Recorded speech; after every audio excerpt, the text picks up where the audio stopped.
My name is Armando Salvatore. As you can see, I'm one of the two conveners, together with Professor Wisnowski, of this lecture series. So I'm now giving you just a very brief introduction of what we are doing here. So we represent, in a way, philosophy and sociology at McGill, and we are collaborating on a reflection on religion, Islam, and cosmopolitanism. We're trying to renew an academic tradition of Islamic studies here that is linked to the names and works of scholars like Wilfred Cantwell Smith, Fazlur Rahman, and Toshihiko Izutsu. And we are preparing a conference, which is the Keenan Conference on World Religions and Globalization, that would take place here in Montreal in the spring of 2022. So there is a heading for the lecture series going towards that conference, and this is reorienting the global study of religion, history, theory, and society. And we have a special focus on Ibn Khaldun and on the legacy of Ibn Khaldun as an historian, a thinker, an intellectual, and also a precursor of sociology. So we are really honored today to host the first lecture, which will be given by Dr. Fitzroy Morrissey of All Souls College, University of Oxford. And the title of the lecture, which will be followed by a Q&A, is Ibn Khaldun on Sufism, Mysticism through the lens of history, philosophy, and law. Okay, Fritz. Welcome. Thank you very much. The floor is yours. So thank you all so much for tuning in, and thank you to Professor Salvatore and Wisnowski for inviting me, and to Jason for helping set up the lecture and for moderating.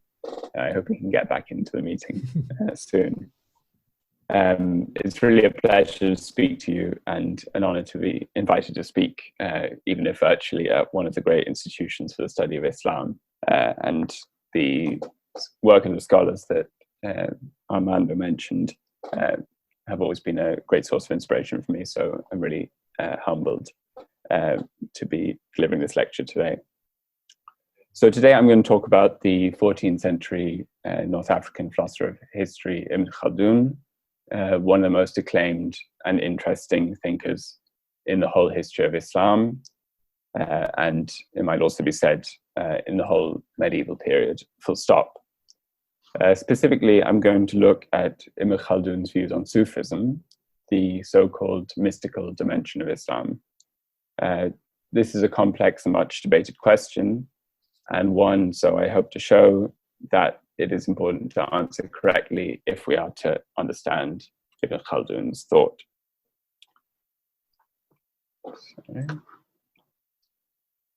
So before turning to the question at hand, let me start by quickly running through some of the essential facts relating to Ibn Khaldun's life and legacy. Ibn Khaldun was born in 1332 in Tunis to a family of Andalusian origin, which had been forced to migrate to North Africa in the wake of the Christian Reconquista. His life can broadly be divided into two major phases. In the first phase, Ibn Khaldun lived a peripatetic life between the independent courts and competing courts of North Africa and Spain, the Marinids, the Nasrids of Granada, the Hafsids, and the Abdelwadids. He was, by all accounts, a canny and ruthless political operator. However, in 1375, he essentially retired from politics. In the words of Hugh Trevor Roper, he had sought, like Socrates and Plato, to be an educator of tyrants, but like them, he had found his pupils incorrigible, and he retired from politics and sought refuge with a Berber tribe at a fortress called Khalat Banu Salama in what's now Western Algeria. And it was there that he began his great works of history. Now, in 1382, having received permission to go on the pilgrimage to Mecca, he headed east and ended up settling in Cairo. And this is the beginning of the second major stage of his life. when he arrived in Cairo, he described it as the capital of the world, the garden of the universe, the assembly of nations, the hive of activity of peoples, and the palace of Islam and the seat of power. In Cairo, he received the patronage of the Mamluk Sultan Barquq, and he earned his living as a judge and teacher of Maliki jurisprudence and hadith. On several occasions, he was appointed chief Maliki judge of Cairo, only invariably to be removed from the post in quick succession. At one point in 1389, he was appointed director of the Sufi Khanaqah, the Sufi lodge of Baibars, which was the most important Sufi lodge in Cairo. In 1400, he went to Damascus, where he held several meetings with the fearsome conqueror Timur, helping to negotiate the surrender of the city. And Ibn Khaldun's account of these meetings, which appears in his memoir, has been translated by Walter Fischel as Ibn Khaldun and Tamerlane. Ibn Khaldun's fame rests upon the Muqaddimah, the introduction and book 1 of 3 of his historical chronicle, Kitab al-Ibar wa Diwan al-Mubtada wal-Khabar. In the Muqaddimah, he sets out the general rules of his approach to history. And more than that, he presents us with a comprehensive overview of the various elements of Islamic society in his time, offering what Professor Salvatore has aptly termed a general theory of Muslim society. The book is divided into 6 chapters. The first on human civilization in general, the second on what Ibn Khaldun calls Bedouin civilization or Badawa, the third on dynasties, kingship, and the caliphate, and all that go with them, the fourth on sedentary civilization or Hadara, the fifth on the crafts, and the sixth on the sciences. The great Chicago historian of Islam, Marshall Hodgson, described the Muqaddimah as, quote, no doubt the best general introduction to Islamic civilization ever written, while Franz Rosenthal, the author of the definitive English translation of the book, likewise wrote that it, quote, covers practically all aspects of medieval Islam. Now, while the Muqaddimah was generally neglected in the Arabic-speaking world until modern times, it had notable impact on Ottoman political and historical thought, especially from the mid-17th century onwards. In the early 19th century, Ibn Khaldun was discovered by Orientalist scholarship, and later in that century, his work became the source of great inspiration to Muslim modernist reformers like Muhammad Abdu. Since then, he has been widely celebrated by Muslims and non-Muslims alike. Arnold Toynbee, in his study of history, described the Muqaddimah as the greatest work of its kind that has ever been created by any mind in any time or place. The Orientalist R.A. Nicholson, in his literary history of the Arabs, likewise declared that Ibn Khaldun's intellectual descendants are the great medieval and modern historians of Europe, Machiavelli and Vico and Gibbon.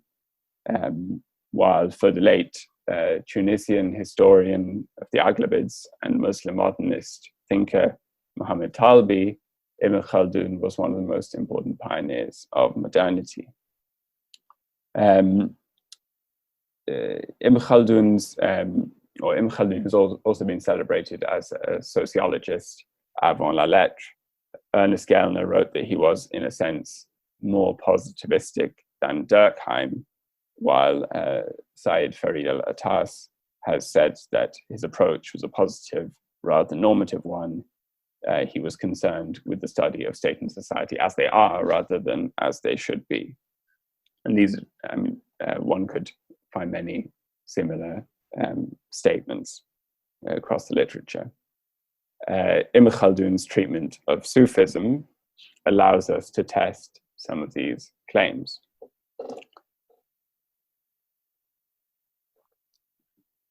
So scholarly interest in Ibn Khaldun's relationship to Sufism goes back at least as far as Hermann Frank's 1884 dissertation at the University of Leipzig, Beitrag zur Erkenntnis des Sufismus nach Ibn Khaldun, a contribution to knowledge of Sufism based on Ibn Khaldun. There, Frank argued that there were two possible approaches to the study of Sufism. On the one hand, a psychological or rationalist approach. On the other, an approach that was theological or supernaturalist. Ibn Khaldun, Frank suggested, in keeping with the prevailing 19th century view, represented the higher rationalist approach, adopting what Frank called a higher critical standpoint towards the subject. Since then, many different views on the issue of Ibn Khaldun's relationship to Sufism have been put forward. In an important article, Ibn Khaldun and Islamic Mysticism, published in the journal Islamic Culture in 1947, Mia Syrier portrayed Ibn Khaldun as highly sympathetic to what she called monistic Sufism, particularly in the later years of his career, and argued that mysticism was essential to both his intellectual and religious projects.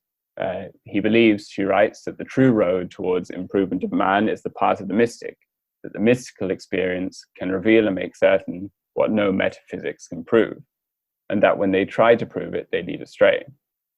Thus, as an intellectual, I would nearly say, for I do not think that he talks from actual personal experience, he acknowledges that only mysticism can afford a way out between the eternal dilemma of rational as against revealed knowledge, and he recognizes the essence, the truth, and the value of mystical experience. Moreover, Ibn Khaldun, as a reformer, recognizes the tremendous moral and social significance of the mystical, i.e. a more interior conception of religion, and that this is the only way in which Islam could regain its spiritual and moral values, which once were at the root of its greatness and strength, and from which, in the author's time, very little was left in the West.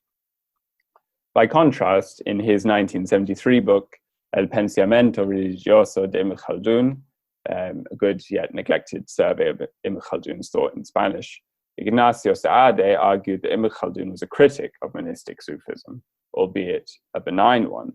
Ibn Khaldun, he writes, admits that all these pantheistic doctrines are very obscure and contrary to faith and reason. All these doctrines have been the object of harsh attacks by traditional theologians. Ibn Khaldun is benign with those men, i.e. the pantheistic Sufis, not in the sense of accepting their teachings, but in justifying their errors. Then in 1984, there appeared Stephen Casewit's article in Islamic Quarterly, The Mystical Side of the Muqaddimah. As its title suggests, this paper presented Ibn Khaldun as essentially a Sufi thinker. Ibn Khaldun's genuine appreciation of the value of Sufism, wrote Casewick, has been illustrated. In this attitude, he clearly shared the view of most of the cultural elite of that time, who realized that Sufism was the essence of Islam.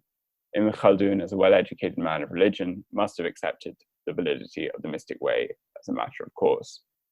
And I think this article was written by a scholar who identifies as a Sufi himself.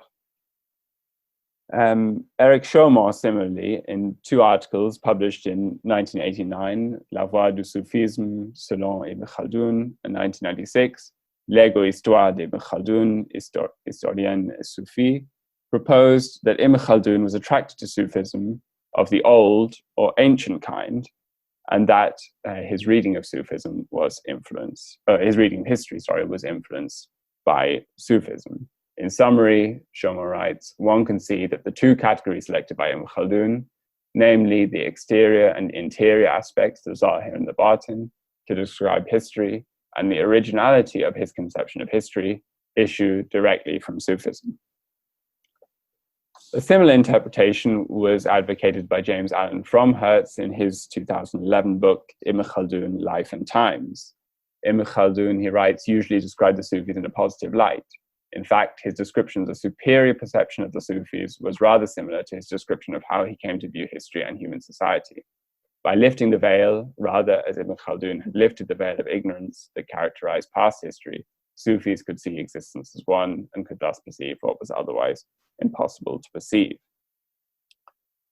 For James Morris, in his article, An Arab Machiavelli, Rhetoric, Philosophy and Politics in Ibn Khaldun's Critique of Sufism, by contrast, Ibn Khaldun, adopting the perspective of the philosopher, the philosophers of Islam, was a, quote, devastating critic of the Sufism of his time. Ibn Khaldun's manifold criticisms of Sufism, writes Morris, both in its more popular and learned expressions, can all be understood as efforts to limit what he saw as the damage and negative results of this inevitable foolish activity, and to channel its unavoidable popular expressions into what he considered to be a more positive and constructive direction. Both the intellectual and the more practical facets of Ibn Khaldun's criticisms of Sufism have their deeper roots in his own understanding of Islamic philosophy. Then, by contrast, to cite a final example, Robert Irwin, in his recent intellectual biography of Ibn Khaldun, says that though Ibn Khaldun was almost certainly a Sufi, this was not apparent to 19th century European commentators, who mostly preferred to think of him as a rationalist, a materialist, and a positive. Even later, when scholars abandoned such culture-bound categories and tried to put him in an Islamic context, someone like the great Arabist Hamilton Gibb, who disliked Sufism rather a lot, ignored the possibility of Ibn Khaldun's Sufism altogether. And Irwin's book is really about the way in which Ibn Khaldun's thought has been interpreted by modern interpreters in accordance with their own views. So that's where he's coming from there. So this is a representative but not exhaustive, by any means, sample of the many views that have been put forward on the question of Ibn Khaldun's relationship to Sufism. Today, I want us to try and pick our way through this minefield of opinion. And doing so requires two things. And these are very basic points, but I think they bear repeating. First, we always have to keep in mind Ibn Khaldun's life, thought, and wider context. Second, we have to pay close attention to the texts in which Ibn Khaldun puts forward his views on Sufism. And I should say here that the following is based on work that I've been doing with Ron Nettler, also an alumnus of McGill, and specifically on an article that we wrote for the Maghreb Review last year. So let us begin then with those factors relating to Ibn Khaldun's life and thought, which helped determine his views on Sufism. So these include first, the key elements of his famous philosophy of history, namely his interest not just in events, but in the causes of events, as he discusses in the beginning of the Muqaddimah. His cyclical understanding of the rise and fall of dynasties and societies, the key distinction which he makes between Badawa, rural or desert life, or nomadic society, and Hadara, urban civilization or sedentary society, and his valorization of Badawa, rural life, and the Asabiya, tribal solidarity or group feeling of the Bedouin tribes. We also have to pay attention to his pessimistic or fatalistic understanding of the historical process, which is to say that for him, as Geert-Jan van Helder has put it, the historical cycles spiral on in a generally downward direction. Second, we have to pay attention to his background as a Maliki scholar and judge. Ibn Khaldun was not only a Muslim, wrote H.R. Gibb, but as almost every page of the Muqaddimah bears witness, a Muslim jurist and theologian of the strict Maliki school. Robert Irwin similarly has referred to the primacy of Maliki law in his thought. Ibn Khaldun had memorized the Quran in his youth and studied the Muwatta of Malik, the foundational work of Maliki law. And he commended Maliki fiqh for what he saw as its Bedouin simplicity, meaning its absence of rational theoretical speculation. As a scholar of the law, he held the Sharia to be key to the good life of both the individual and the community. And he saw the Quran and Sunnah and supplementary sources of Islamic law, particularly ijma and qiyas, consensus and analogy, and also the Maliki sources, the amal of Medina, the custom of Medina, the characteristic source of the early Malikis, and the Sunnatullah, the custom of God, a concept adopted in later Maliki jurisprudence, as well as the concept of al-masalih, al-mursala, the consideration of public benefit based, not based on textual sources, which was advocated by Ibn Khaldun's influential Maliki contemporary, the jurist Shatibi. As a judge, Qadi, he was also concerned not just with jurisprudential theory, but with the practical ordering of society in accordance with Shari principles. And in his memoir, Ibn Khaldun gives a nice description of his method as a judge, where he makes the point, quote, "I focused on finding the truth by attending to the evidence," that his work as a judge was based not on the standing of those who came before him, but on the evidence. And some have drawn parallels with his approach to history.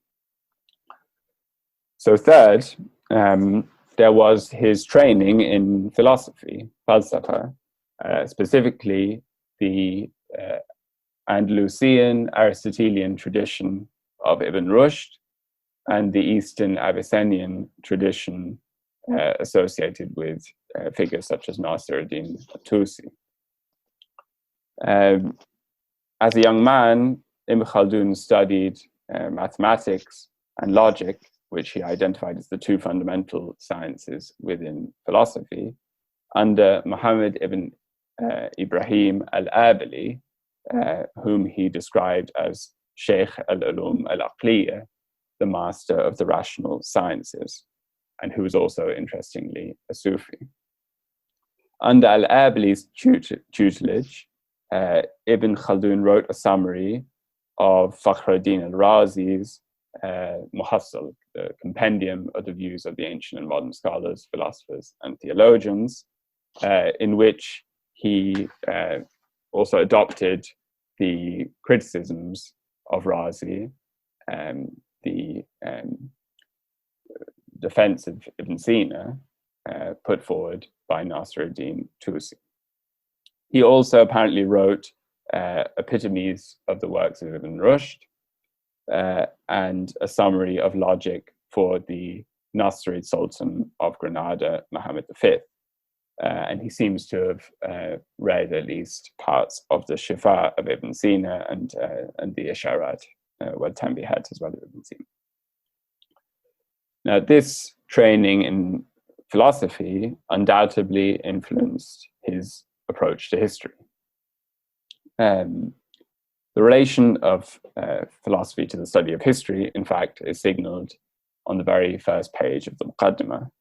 The inner meaning of history, he writes, involves speculation and an attempt to get at the truth, subtle explanations of the causes and origins of things, and deep knowledge of the how and why of events. History, therefore, is firmly rooted in philosophy. It deserves to be counted a branch of philosophy. And that's from the Rosenthal translation. The word which Rosenthal has translated as philosophy is hikmah.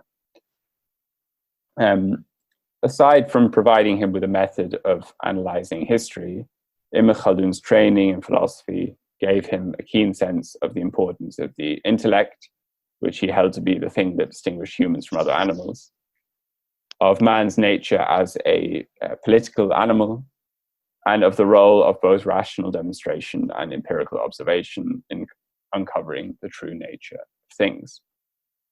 At the same time, it should be kept in mind that Ibn Khaldun was not a philosopher in the strict sense.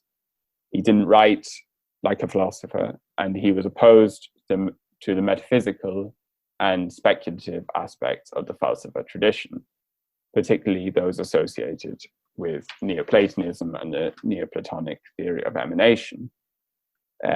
These metaphysical aspects of philosophy, he thought, illegitimately intruded upon the domain of faith and scripture by speculating upon such matters as the existence and attributes of God, the truth of prophecy, and the nature of the life to come.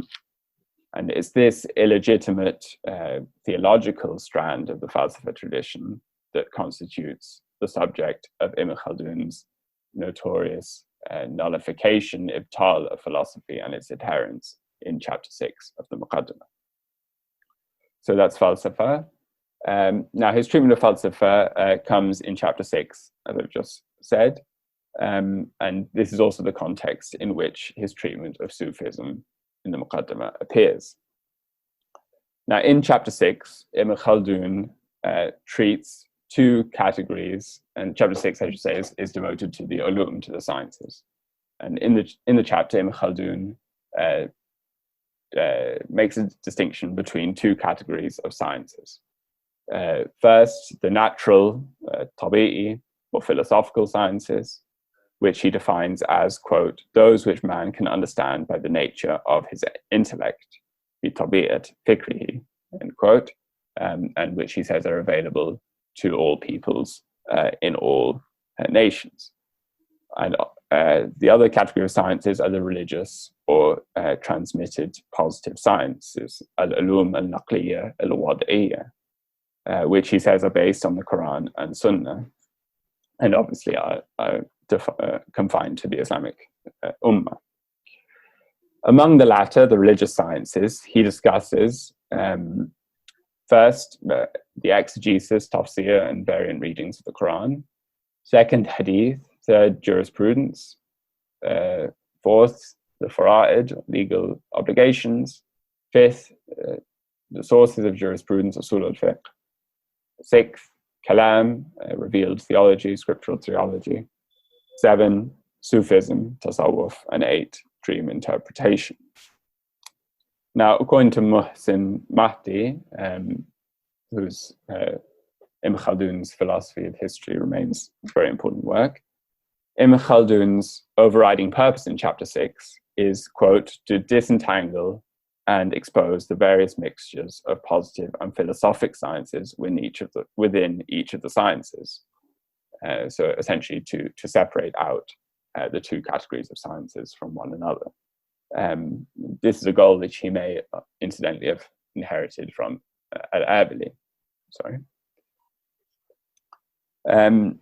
So to take his well-known views on kalam or revealed theology as an example of this process of disentangling, Ibn Khaldun argues that kalam originally had two important and noble purposes. First, to defend orthodox Islamic dogma using rational arguments against the polemical arguments of non-believers and heretics. And second, to clarify that orthodox doctrine for the benefit of believers. Now, from around the year 1100 in Ibn Khaldun's account, however, under the influence of Al-Ghazali and Fakhruddin al-Razi in particular, theology had been corrupted by the introduction of philosophical approaches, terms, and ideas, with the result that its original purposes had been lost sight of. The problems of theology, Ibn Khaldun writes, have been confused with those of philosophy. This has gone so far that the one discipline is no longer distinguishable from the other. The student of theology cannot learn theology from the books of the recent scholars. So recovering the original noble kalam then involves disentangling it from philosophy and reviving its essential nature. And a similar argument, as we shall see, is at work in Ibn Khaldun's discussion of Sufism. There's also his Maghribi and Andalusian background to consider. His true spiritual home, writes Rosenthal in his introduction to his translation, was Spain, the land of his ancestors. As I've already mentioned, the first half of Ibn Khaldun's career was spent flitting to and fro between the rival courts of North Africa and Spain. And he'd also spent considerable time among the Berbers in the mountainous regions of North Africa. As Stephen Dale has written in composing the Muqaddimah, Ibn Khaldun assumed readers would be familiar with those closely entwined regions of the Western Islamic world. His theories are rooted in those regions' geography, settlement patterns, histories, and societies. And if modern readers are to find their way through Ibn Khaldun's sprawling work and come away with an accurate understanding of his science of man, they too must familiarize themselves with Ibn Khaldun's world. And in particular, it seems that his cyclical theory of history was primarily based on the history of the rise and fall of the Berber dynasties of North Africa, Al-Andalus, the Almoravids, and the Almohads. Now, among other things, this immersion in the culture of the Maghreb and Al-Andalus meant that Ibn Khaldun was particularly interested in the Sufism and Sufis of the Islamic West, that he was caught up in debates among Western Sufis, as we shall see, that he had a particular interest in the Fatimids, the legacy of the Fatimids and Ismaili Shiism, and it also gave him a kind of general declinist sense of living in a period of decay. Now, lastly, before moving on to looking at Ibn Khaldun's treatment of Sufism, we also need to be aware of the wider cultural and intellectual context of the Islamic world in the second half of the 14th century. In particular, we need to keep in mind that Sufi ideas and institutions, principally the Sufi order or tariqa and the Sufi lodge or khanaqah, were a key part of Islamic intellectual and religious life in this post-Mongol period. As Rosenthal writes in his introduction to his translation, the civilization in which Ibn Khaldun lived was permeated with the tradition of mysticism many centuries old.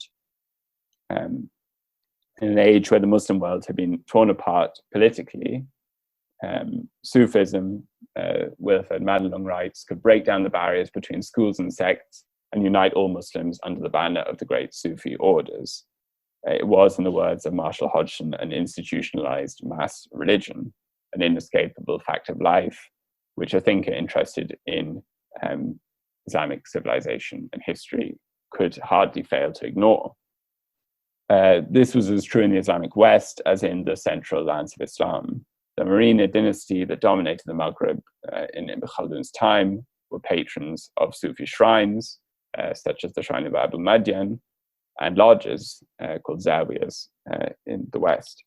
Sufism was not only tolerated, but incorporated into the life of Maghrebi Islam, writes Paul Nuya, and Vincent Cornell's work has shown the same thing. So, Ibn Khaldun's Andalusian and Maghrebi background and the pervasive nature of Sufism in his time provide the context for his most extensive treatment of Sufism. Now, this is not, in fact, his discussion of Sufism in the Muqaddimah, but a treatise that he specifically devoted to mystical Islam. Titled Shifa al-Sa'il li Tahdhib al-Masail, which has been translated as the remedy for the questioner and the setting right of matters.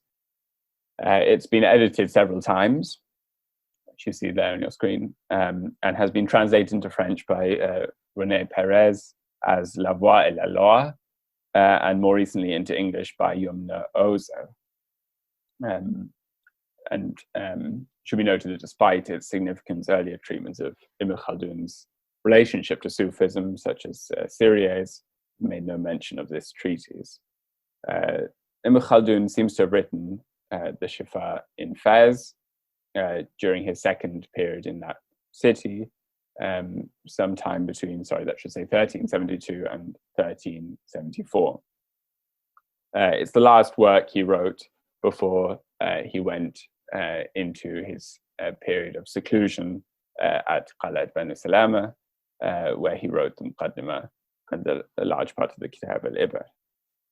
Now, the ostensible reason for writing the Shifa was a debate that was raging among the Sufis of Nasrid, Granada, at the time. The debate centered on the question can the wayfarer on the way to the truth, or to God, al-haq, wholly depend upon the guidance of books about Sufism, or does he need the oral teachings of a master, a sheikh? So can books suffice, or is a sheikh necessary? The Sufis of Granada, it seems, were divided into two camps. Some saying that books were sufficient, others that a sheikh was necessary. So the famous Maliki jurist Shatibi, who I've already mentioned, appealed to several Maghribi authorities for a fatwa on the matter, writing, among others, to the Maliki faqih and Sufi Abu al-Abbas al-Kabab, and to the famous Sufi Ibn Abbad al-Rundi. And their answers are recorded by al-Wansharisi in his collection of fatwas al-Mi'yar. Al-Kabab took a firm position on the need for a living master. For all sciences, a living master was needed, but especially for Sufism. While Ibn Abbad, a prominent Sufi whose thought has been studied extensively by Paul Nuya, and who had also studied under Ibn Khaldun's teacher Al-Abili, he drew a distinction between what he saw as the more basic functions of what he called the Sheikh Ta'aleem, the teaching Sheikh, who was necessary, he said, for those who have, quote, a banal mind and rebellious lower self, and the more advanced role of what he called Sheikh Tarbiyah, the instructing Sheikh, who is necessary for those, quote, who have expansive minds and who have their lower selves under control.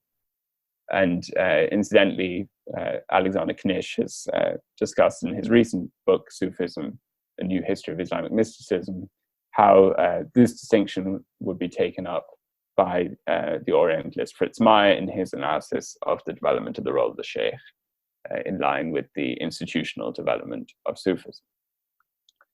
Ibn Abbad lamented the excessive need for teaching sheikhs, Sheikh Ta'aleem, in his own time, and declared that the books, while the books of genuine Sufis were useful, ultimately, however, he sidestepped the debate, concluding that rather than relying on either a sheikh or books, the wayfarer should rely on God.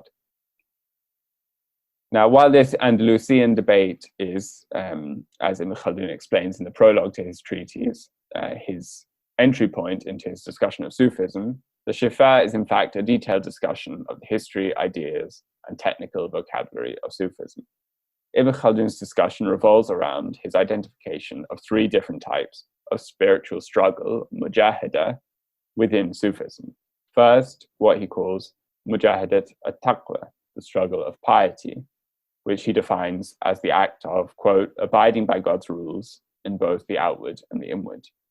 Second, mujahadat al-istiqama, the struggle of uprightness, which he defines as the amendment of the soul as it strives towards the straight path.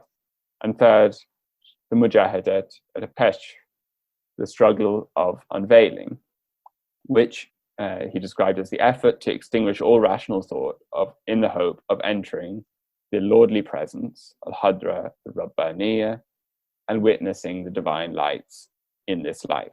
So that's the struggle of mystical experience. Now, the first two kinds of struggle, especially the first, constitute what Ibn Khaldun considers to be original Sufism. In his view, they do not require a sheikh. Classical manuals like the Risala of Qushayri or the Awarif al-Ma'arif of Suhrawardi are sufficient for understanding them, though a sheikh can help perfect them. The third kind of struggle, mujahadat al-kashf, he deems to be more dangerous and in many ways reprehensible. It requires a sheikh or an instructor, murabbi, who has himself experienced kashf or mystical unveiling. And just as in the Andalusian philosophical tradition in which Ibn Khaldun had been educated, the rational sciences had to be approached in a particular order, starting with logic, continuing through medicine, mathematics, and physics, and ending with metaphysics, so too for Ibn Khaldun must these Sufi mujahadat be undertaken in the correct order. In particular, he holds that it is dangerous to try to skip to the struggle of unveiling, kashf, prior to undertaking the previous two struggles. A mistake which many, unfortunately, in his view, have made, wishing, in Ibn Khaldun's vivid metaphor, quote, to enjoy the butter without going through the tiresome whisking process. Now, Ibn Khaldun's treatment of Sufism in the Shifa, which you remember he wrote a few years before the Muqaddimah, serves as important background for the section on Sufism in chapter 6 of the Muqaddimah. Now, many earlier analysts of this section, including many of those scholars mentioned earlier, have recognized that Ibn Khaldun distinguishes between different kinds of Sufism, in particular between earlier and later kinds of Sufism, just as he distinguishes, as we've seen, between earlier and later theology, kalam. Il y a à l'époque Sufisme et Sufisme, writes Eric Chaumont, that there is at the time Sufism and Sufism. While going along with this, and I think this is very important, Ron Nettler and I argue that Ibn Khaldun's understanding of the history of Sufism ought to be differentiated still further, and specifically that in line with his distinction in the Shifa between the three kinds of mujahada, Ibn Khaldun in fact identifies three stages in the development of Sufism, which we might call first ancient Sufism, second codified Sufism, and third later Sufism. Now let us look at what he says about each of these in detail. So Ibn Khaldun first defines ancient first stage Sufism as, quote, the school of asceticism, isolation from people, and the turn towards worship, madhab az-zuhd wa infirad an al-khalq wal-iqbal ala al-ibadah. This school, this madhab, he says, came into existence in Islam's 2nd century, the 9th century CE. Its emergence, he indicates, was a natural reaction to what he calls, quote, the turn towards the lower world, al-iqbal ala al-dunya. That is, the rise in materialism and indulgence that accompanied the growth and urbanization of the early caliphate. This turn towards the world, we are led to understand, was an inevitable consequence of urbanization, for it is axiomatic of Ibn Khaldun's cyclical theory of history that the transition from rural or desert life, Badawa, to citied life, Hadara, is accompanied by a descent into taraf or luxury, which, quote, corrupts the character and weakens a people's asabiya or group feeling, leading ultimately to what Ibn Khaldun calls the stage of waste, israf, and squandering, tabdiyah, in which the ruler wastes on pleasures and amusements, shahwat, wal-malad, the treasures accumulated by his ancestors, leading to the eventual collapse of the dynasty. Now, with this, in Ibn Khaldun's view, comes a decline in religion. And he writes in chapter 1 of the Muqaddimah, know that the effect of this abundance in food on the body and its condition affects even the state of one's religion and worship, ad-din wal ibadah. For we find that the ascetics, al-mutaqashifin, among the desert or civilized peoples, who cultivate hunger and avoid pleasure, are better in religion and turning to worship than the people of luxury and abundance.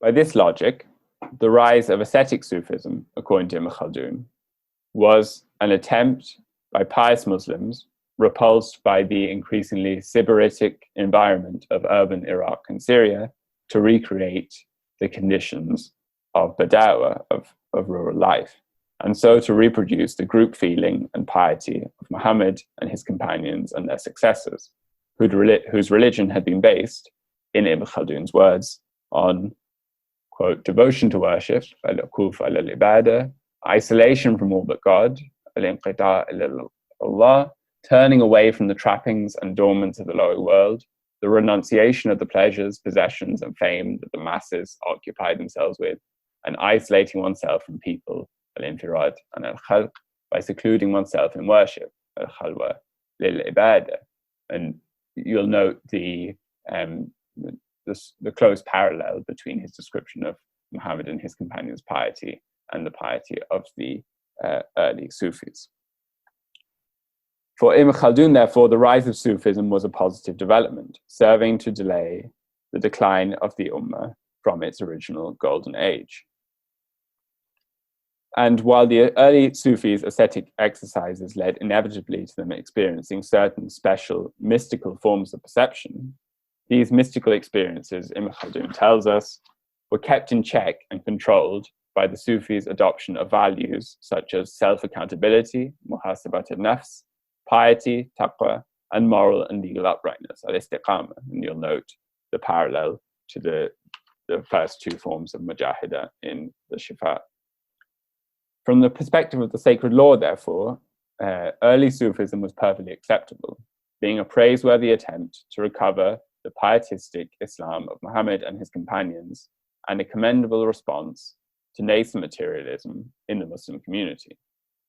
Indeed, in the Shifa, having explained that Sufism was originally just another name for taqwa or God-fearing piety, Ibn Khaldun goes on to declare that this struggle, the struggle of taqwa, is, quote, an individual obligation, fard ayn, upon everyone subject to the law. From this perspective, original Sufism is not just acceptable or praiseworthy, but actually obligatory, for it is none other than true Islam. So moving on now to second stage codified Sufism. At some point, Ibn Khaldun says, probably sometime in the 10th or 11th century, though he doesn't tell us exactly when, this original pietistic Sufism got turned into what Ibn Khaldun calls a codified science, ilm mudawwan. In the classical Sufi manuals, and he mentions the Risala of al-Qushayri and the Warif al-Ma'arif of Abu Hafs Umar al-Suhrawardi, Sufi striving, mujahada again, was turned into an organized system of doctrines, practices, and technical terms, such as the well-known stations, maqamat, and states, ahwal, of the Sufi path. Ibn Khaldun indicates that this science was analogous to the science of jurisprudence, fiqh, and served as its esoteric, batin counterpart. There were therefore now two categories of science of the religious law, ilm al-sharia. And he says there's a kind particular to the jurists, al-fuqaha, and the jurisconsults, which are the universal legal precepts concerning acts of worship, customs, and social relations, and a kind particular to the folk, al-qawm, and that's a term which is often used for the Sufis, concerning the undertaking of this striving, holding the self to account, the discussion of the forms of taste, adwaq, and perception, mawajid, that appear on this path, the method of ascending on it from one form of taste to another, and the explanation of the technical terms that they use concerning this. In the Shifa, Ibn Khaldun puts this more succinctly, drawing a distinction between what he calls fiqh al-zahir, the jurisprudence of the outward, on the one hand, and fiqh al-batin, the jurisprudence of the inward, on the other. The latter, he declares, is also called Sufism. As a Maliki jurist, Ibn Khaldun here indicates his respect for this codified Sufism as the inner dimension of fiqh, a useful companion to jurisprudence, which deepened Muslims' understanding of the law and their faith. From the vantage point of his philosophical concern for the disentangling of the various sciences, he also seems to admire the second stage Sufism, insofar as it is self-contained, a self-contained systematic science with its own books, key concepts, and technical vocabulary. Now, turning last but not least to third stage Sufism. While Ibn Khaldun indicates his clear respect and admiration for earlier first and second stage Sufism, his view of those he calls the later Sufis, and mutaakhirin min mutasawwifa, is, like his view of the later theologians, much more critical.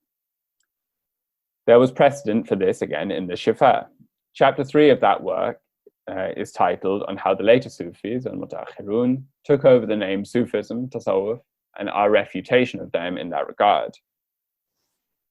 Where once Sufism had been synonymous with piety, now he says it had become a science of unveiling, the third and the most dangerous of the three Sufi struggles. Now, drawing heavily on the work of his friend, the eminent Granadan literary and political figure Ibn al-Khatib, Ibn Khaldun focuses in particular on two interrelated groups of later Sufis, whom he calls respectively Ashab al-Tajalli wal-Mudahir wal-Asma. Sorry? Yeah. All good? Whom he calls respectively Ashab al-Tajalli wal-Mudahir wal-Asma wal-Hadarat, the adherents of divine manifestation, loci of appearance or manifestation, and the divine names and presences, and Ashab al-Wahda, the partisans of unity. Among the former, the partisans of divine manifestation, Tajalli, he names the famous Cairene poet Ibn al-Farid, the Sevillian Sufi Ibn Barrajan, Ibn Qasi, the Sufi leader of a rebellion against the Almoravids in the Algarve, Ahmed Abuni, a semi-legendary figure often associated with magic, the famous Andalusian Sufi metaphysician Ibn Arabi, and finally Ibn Arabi's Egyptian disciple Ibn Sawdakin.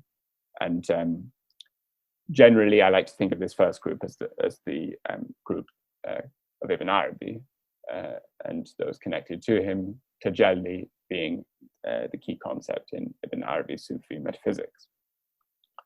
In the latter group, the partisans of unity, Ibn Khaldun names the Mursian theologian and philosopher Ibn Dihaq, also known as Ibn Mar'a, the mystical philosopher Ibn Sab'in, also from Murcia, and the Andalusian Sufi poet Abul Hasan al-Shushtari.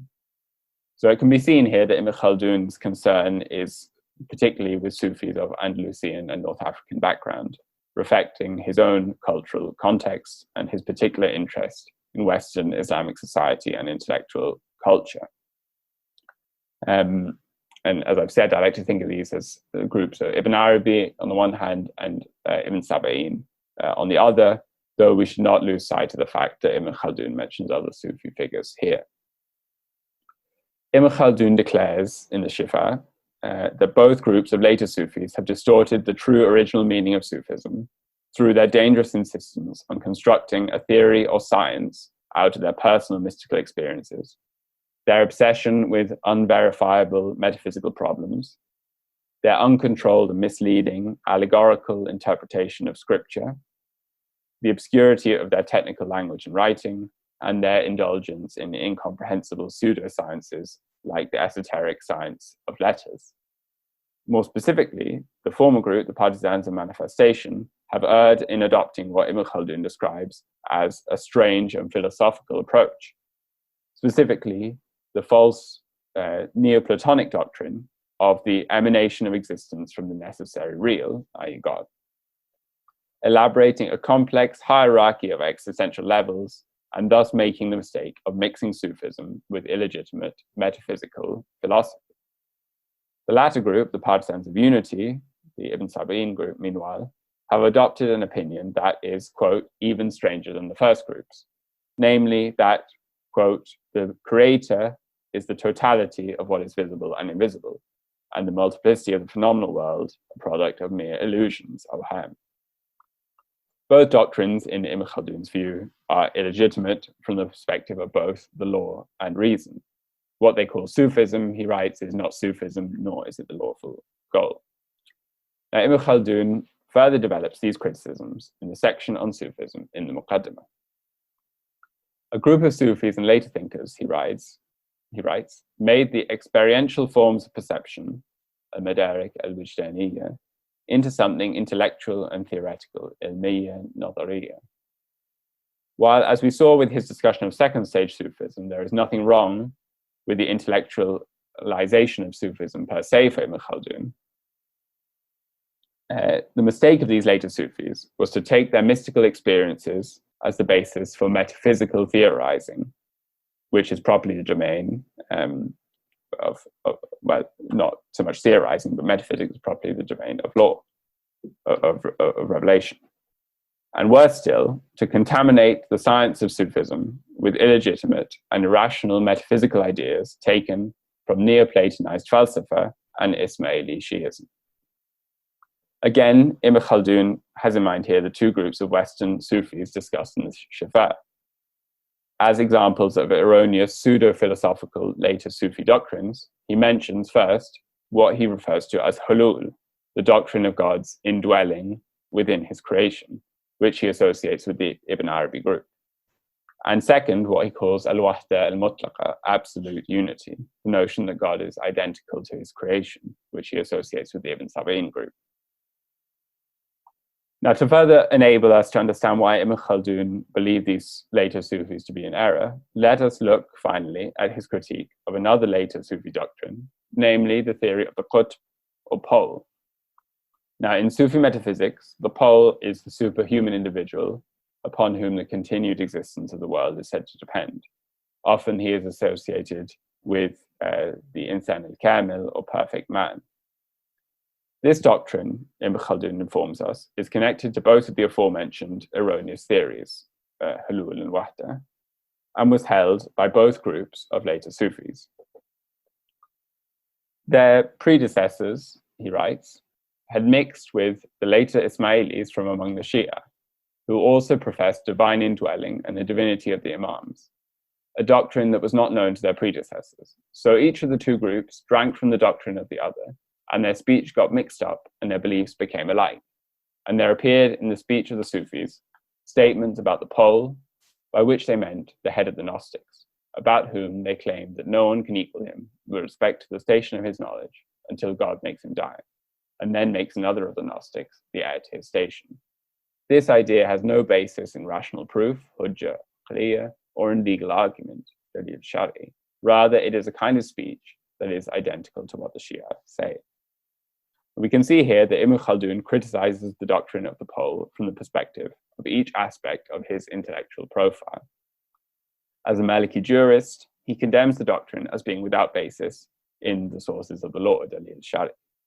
As a scholar trained in philosophy, yet hostile to unprovable metaphysical speculation, he deems it unamenable to rational proof, hujja aqliyya. As a Sunni who believed that the proper role of kalam was to combat heretical ideas, he condemns it as an importation from Shi'ism and from the radically heterodox Nizari Ismaili version of Shi'ism at that. And as a philosophically minded historian of the sciences, he criticized it as an illegitimate mixing of ideas from different domains. So, we have seen that Ibn Khaldun identifies three stages in the history of Sufism. First, ancient pietistic Sufism, a noble, religious, and intellectual discipline. Second, Sufism as a codified science set out in canonical texts. And third, later Sufism, a corrupt and confused and illegitimate body of ideas and practices. As we can see, the historical development of Sufism is, in Ibn Khaldun's view, a process of regression, a movement from true to false, legitimate to illegitimate. This, I would say, is in keeping with what I referred to earlier as his generally pessimistic or declinist view of history. As a Sunni scholar, he believed that Islam had regressed from its original golden age, and that the same was true of its mystical dimension. Indeed, there is an important sense here, I think, that the decline of Sufism is in some way natural and inevitable. Original Sufism, as we've seen, emerged as a natural reaction to growing societal materialism. Codified Sufism emerged out of the natural desire to systematize the scattered elements of an important religious trend, while even illegitimate later Sufism was driven in part by the natural impulse, in an age of metaphysical speculation, to erect a metaphysical doctrine out of individual mystical experiences. This is not to say, however, that Ibn Khaldun thought it superfluous to try to halt the decline that he had diagnosed. In a famous fatwa of uncertain date, he ruled that books such as the Fusus al-Hikam and the Futuhat al-Makkiyya of Ibn Arabi, the Bud al-Arif by Ibn Sab'in, and Ibn Qasi's Khal al-Na'alain should all be eliminated wherever they are found, either through burning them in fire or by washing them with water, until all trace of the writing is effaced because of the general positive benefit, maslaha, for religion through effacing unsound beliefs. This fatwa, I think, indicates another important element of Ibn Khaldun's critique of the later Sufis, namely its societal dimension. For Ibn Khaldun, the doctrines of the later Sufis are to be opposed not just because they are heretical and untrue, but also because in undermining the sacred law and introducing an alternative source of religious authority to the jurists, they are socially harmful. To conclude, I hope to have shown that Ibn Khaldun's views on Sufism can only be understood in the context of his wider thought, and that by the same token, his treatment of Sufism helps to elucidate and illustrate some of the key features of that thought, namely his attachment to the law, his pietism, his golden age declinist view of history.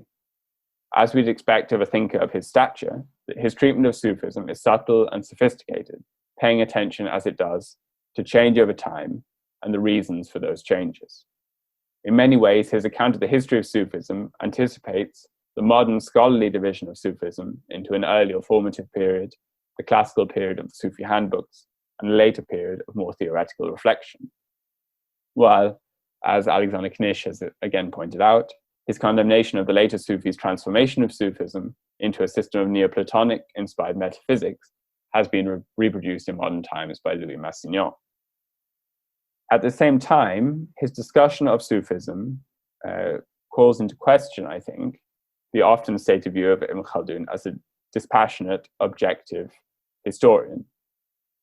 As we have seen, he was very much a participant in the battle of ideas, arguing for his version of Islam and criticizing those he disagreed with, at the same time as he analyzed historical trends with his characteristic incisiveness.